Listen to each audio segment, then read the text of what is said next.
এদিকে কানাডার মন্ট্রিয়ালে BFC cup football tournament 2025 অনুষ্ঠিত হয়েছে।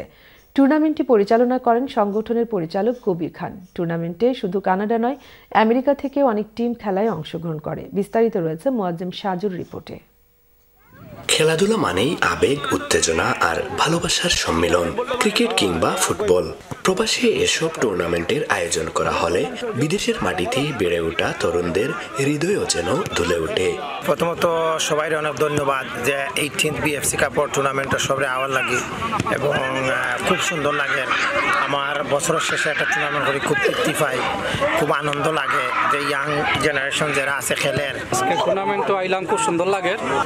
এই বিএফসিটা আমাদের আবেগের জায়গা, আমরা অনেক কষ্ট করে এই বিএফসি কন্টিনিউ করতেছি। খেলা শুধু একটি প্রতিযোগিতাই নয়, এটা তাদের অনুভূতির ভাষা, জানালেন খেলায় অংশ নেয়া অনেকেই। প্রবাসে ফাঁকা সময়কে উপভোগ করে তুলতে খেলাধুলার কোনো তুলনাই নেই। শুধু বিনোদনই নয়, বরং সুস্থ ও সতেজ থাকার জন্য খেলাধুলা একটি দারুণ অভ্যাস। আমরা মন্ট্রিয়াল এসেছি, টরন্টো থাকি। আমরা সিলেটের প্লেয়ার খালেদ হাসান, বিভিন্ন প্লেয়ার আরো পাইছি আমরা, তারা পাইয়া খুব ভালো লাগে। খুব ভালো লাগে কারণ সব কমিউনিটির সব প্লেয়ারগুলোর সাথে আবার দেখা হয়। টরন্টো থেকে আসে, নিউ ইয়র্ক থেকে আসে, মন্ট্রিয়ালে সবাই আছে। বিএফসি কাপ টুর্নামেন্টের এবারের আয়োজনে অংশগ্রহণ করে Toronto United, Sylhet United, MTL super giant, Beanibazar Montreal, Noakhali United এবং এফএনএফ। ফাইনাল খেলায় অংশগ্রহণ করে বিয়ানীবাজার মন্ট্রিয়াল বনাম টরন্টো ইউনাইটেড।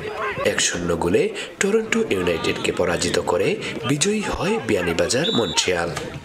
কানাডার মন্ট্রিয়াল থেকে মোয়াজ্জেম সাজু, চ্যানেল নিউজ।